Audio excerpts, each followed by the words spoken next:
जलालुद्दीन नक्शबंदी एक अजीम बुजुर्ग है।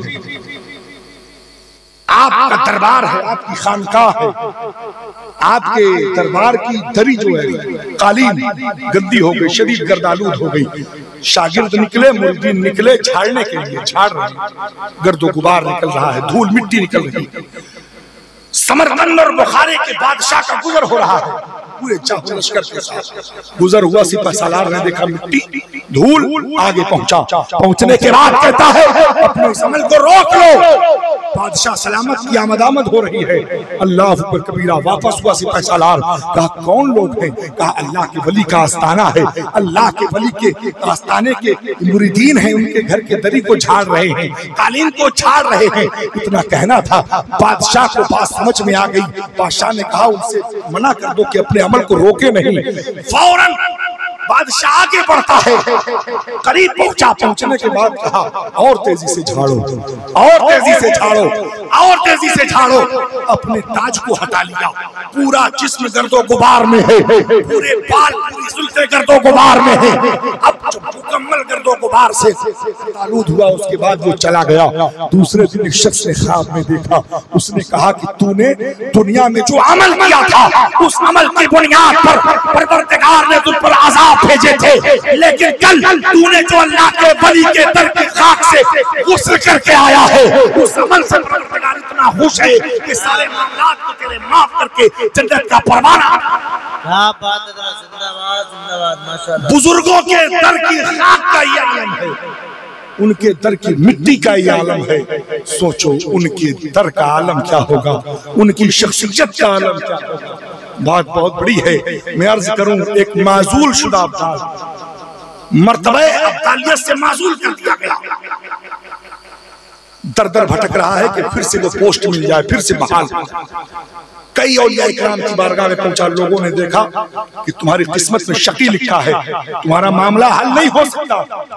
360 औलिया इकराम के दरबार पे पहुंचता है, कहीं मामला हल नहीं होता है। एक शख्स ने कहा कि एक रास्ता है, एक आस्ताना है।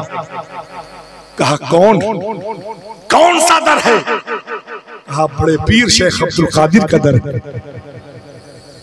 कहा कि वो उनके मामलात ऐसे हैं, वो जिसे चाहते हैं विलायत का खिरका पहनाते हैं, जिसे चाहते हैं उतार कर खूंटी में टांग देते हैं।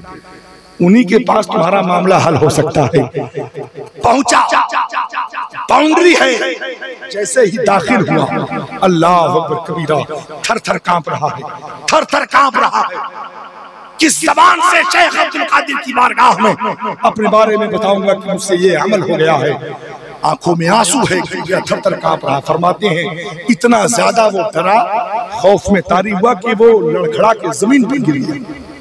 जमीन पर गिरा, फरमाते हैं कि उसके जिस्म में गौस पाक के दर की मिट्टी लग गई। अल्लाह अल्लाह अल्लाह। आंखों से आंसू जारी है, रब की बारगाह में गुजार होता है। परवरदिगार इतनी कुव्वत दे देता कि तेरे महबूब से बातें कर लूं। गैब से आवाज आती है, अब मुझे गौस पाक से मिलने की जरूरत नहीं है, मेरे महबूब के दर की मिट्टी तेरी पेशानी पर लग गई है। चाह तुझे माफ करते हैं और उससे बड़ा मनसब तुझे अता। जब गौस पाक के दर के जर्रों का ये आलम है, तो गौस पाक के कदम नाजरीन का आलम क्या होगा? सरकार बड़े पीर के मामलात का आलम क्या होगा? इसे नहीं फरमाया था वाह क्या मर्तबा गौस है बाला तेरा, ऊंचे ऊंचों के सरों से कदम माला तेरा। सरकार बड़े पीर बड़ी शख्सियत है, बड़ा मकाम है, और औलिया इकराम उनकी हिमायत में, उनकी जेरे साए अपने मामलात को रखते हैं। मैंने अर्ज किया कि बुजुर्गों की बारगाहों से सब मिलता है। शर्त अदब जरूरी है, तहजीब जरूरी है। एक चीज और है जो बहुत ज्यादा जरूरी है, जब तक हम उनके बताए हुए रास्ते पर नहीं चलेंगे तब तक कुछ नहीं मिलने वाला। आप उर्स मनाते हैं, खुशी है, अच्छी बात है, बहुत अच्छी, लेकिन जब तक उनकी बताई हुई रास्ते पर, उनका बताया हुआ रास्ता कौन सा? अल्लाह। रसूलुल्लाह का रास्ता हो। हजरत मोहतरम वक़ार मैं अर्ज करने लगा हूँ, कुरान में एक कुत्ते का जिक्र है, तवज्जो है आपकी, मैं आपको अर्ज करूँ। एक कुत्ते का जिक्र है, असहाबे कहफ का कुत्ता जिसको जन्नती होने की बशारत दी गई। फरमाते हैं कि उसने औलिया की सोहबत को इख्तियार किया, इसीलिए उसे जन्नती होने की बशारत दी गई। सब लोगों ने सुना है, सारे लोग जानते हैं, लेकिन एक पहलू जानते, दूसरा पहलू नहीं जानते। जन्नती होने की बशारत औलिया इकराम की सोहबत उसे मिली तो आसानी से नहीं मिली, बल्कि बड़ी मुश्किलों का सामना करना पड़ा, दुश्वारियां उठानी पड़ी है। क्या दुश्वारी थी? जब असहाबे कहफ जब गार में जाने लगे तो एक कुत्ता था जो उनके साथ हो गया, और जैसे ही ये साथ हुआ तो औलिया इकराम जो थे वो लोग, उन्होंने पत्थर उठाया मारने को, पत्थर उठाया। ज़बान हाल से अर्ज करता है कि मुझे क्यों मारते हैं, मैं तो आपसे मोहब्बत करने वाला हूँ, आपसे उल्फत करने वाला हूँ, मुझे क्यों मारते हैं? तो कहा कि तुम्हारी फितरत में भौंकना शामिल है, जो भौंकते हैं हम उनको अपने साथ नहीं रखते। तवज्जो है, जो भौंकते हैं, जो शोर मचाते हैं, उनको अपने साथ नहीं रखते हैं। कुत्ते ने वादा लिया था कि आपको गवाह बनाकर अल्लाह की बारगाह में वादा करता हूँ, आज के बाद से मेरी ज़बान से, मेरे मुंह से भौंकने की आवाज नहीं सुनी। जब उसने ये वादा किया तब औलिया इकराम ने उसको अपनी संगत अता फरमाई, अपना कुर्ब अता फरमाया। अपनी आदत को तर्क करने के बाद, अपनी फितरत को छोड़ने के बाद तब औलिया की सोहबत मिली थी, तब जन्नती होने की बशारत मिली थी। सुनो, औलिया इकराम से मोहब्बत करने वालों, औलिया इकराम से निस्बत रखने वालों, ये निस्बतें तभी काम आएंगी जब हम अपने गुनाहों की आदत को छोड़ते हुए नजर आएंगे, जब हम अपनी बुरी चीजों से दूर होते हुए नजर आएंगे, गुनाहों की फितरत को तर्क करते हुए नजर आएंगे, तब औलिया कामिलीन हमको अपना कुर्ब देते।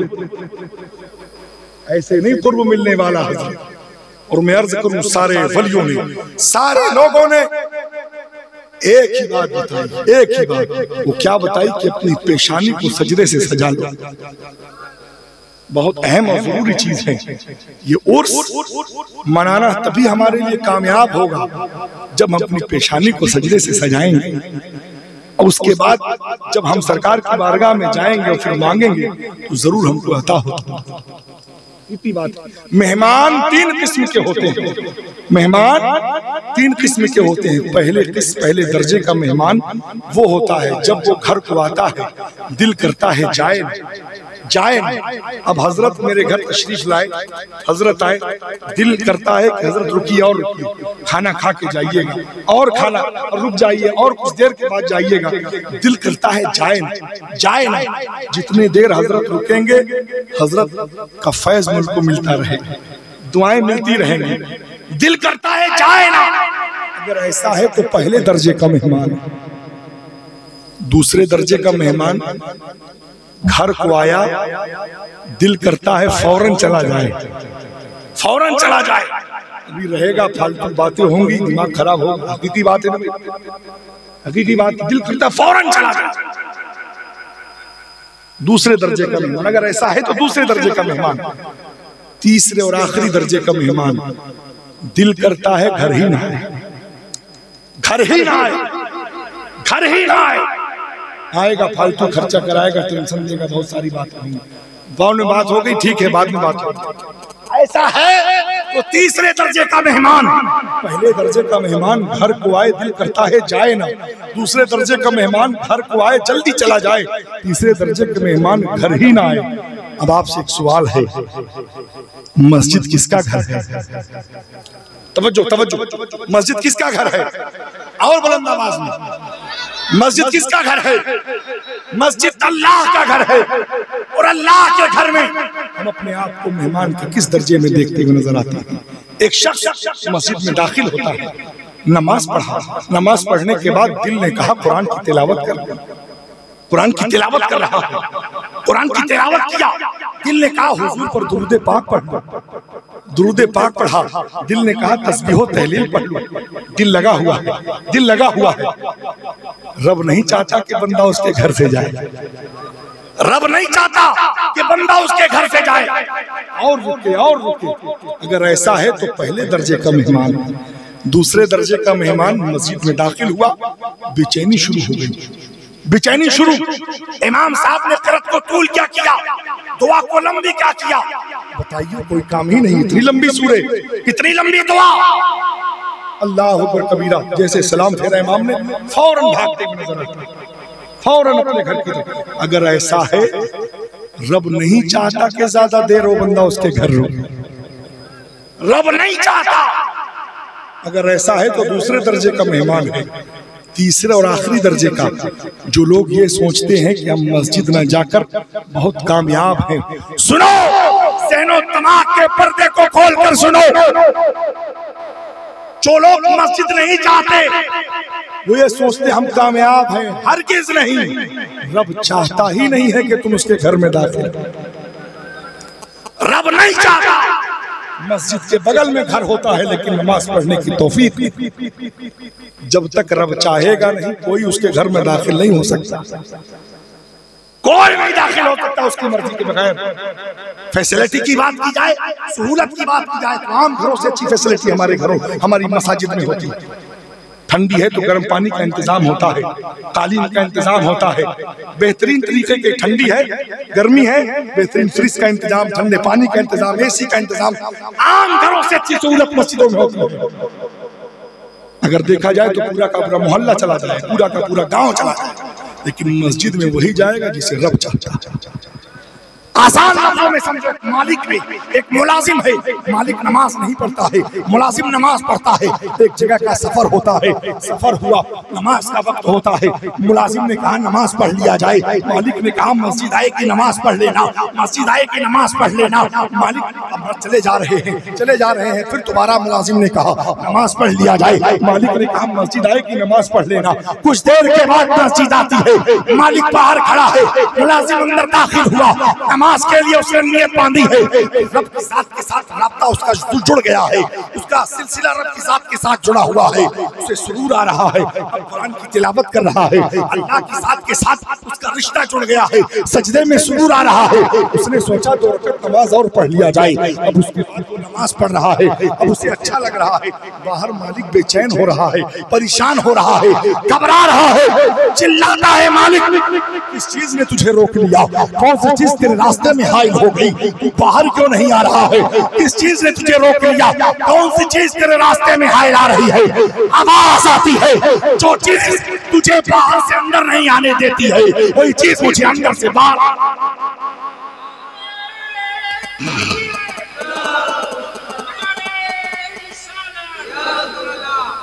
जब तक रब चाहेगा नहीं कोई उसकी मस्जिद में दाखिल नहीं हो सकता है।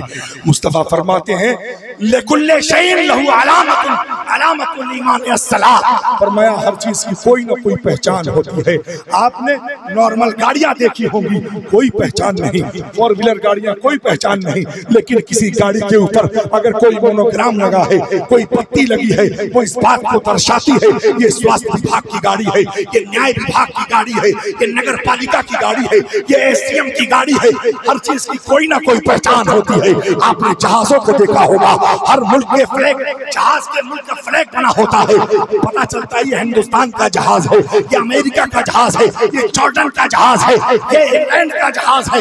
हर चीज की कोई ना कोई पहचान होती है। मुस्तफा फरमाते हैं लिकुल्ले शैइन लहू अलामतुन अलामतुल ईमान अस्सलाह, हर चीज की कोई ना कोई पहचान होती है।